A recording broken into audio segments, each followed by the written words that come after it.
చేసిన ఒక మహా నటులు ఇక్కడ ఉన్నారు. On behalf of Sangeetham Srinivasa Rao garu, may we please request our Kamal Haasan garu to receive this award.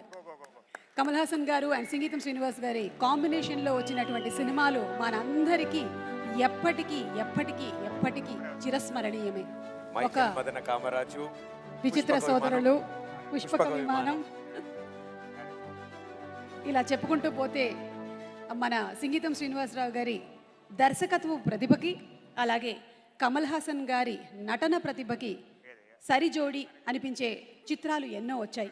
మరి ఈరోజు సంగీతం గారి తరపున ఈ అవార్డుని కమల్ హాసన్ గారు స్వీకరిస్తూ ఉన్నారు. అండ్ సంగీతం గారు వారి 90+ ఏజ్లో కూడా సినిమాని త్వరలోనే డైరెక్ట్ చేయబోతున్నారు. మన స్వప్న గారు ఇక్కడే కూర్చున్నారు, the producer.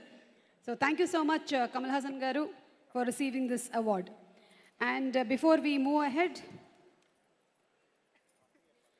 with our next award, మన తదుపరి అవార్డ్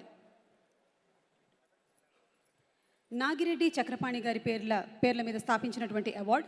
తెలుగు సినిమాకి నడతని నేర్పిన నిర్మాత దర్శకులు నాగిరెడ్డి చక్రపాణి గారు. ఒకరిది ఆలోచన, మరొకరిది ఆచరణ. ఇద్దరిది ఒకే మాటగా తెలుగు సినిమాకి సరికొత్త బాటని వేసినటువంటి మహనీయులు.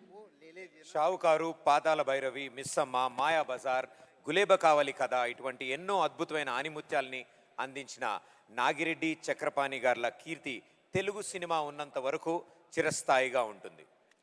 మరి వారి పేరు మీద స్థాపించబడినటువంటి ఈ అవార్డుని ఈ సంవత్సరానికి గాను నిర్మాత శ్రీ అశ్విని దత్ గారు అందుకోబోతున్నారు. అయితే లెట్స్ హ్యావ్ ఎన్ ఏవి ఆన్ అశ్విని దత్ గారు ప్లీజ్.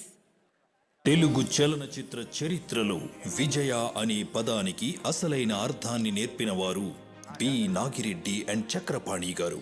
ఒకరు పరిపాలనా దక్షతతో విజయవాహిని స్టూడియోస్ని ఆసియాలోని అతిపెద్ద చిత్ర నిర్మాణ కేంద్రంగా తీర్చిదిద్దితే, మరొకరు తమ కళా బలంతో ఎన్నో కథలకు ప్రాణం పోశారు.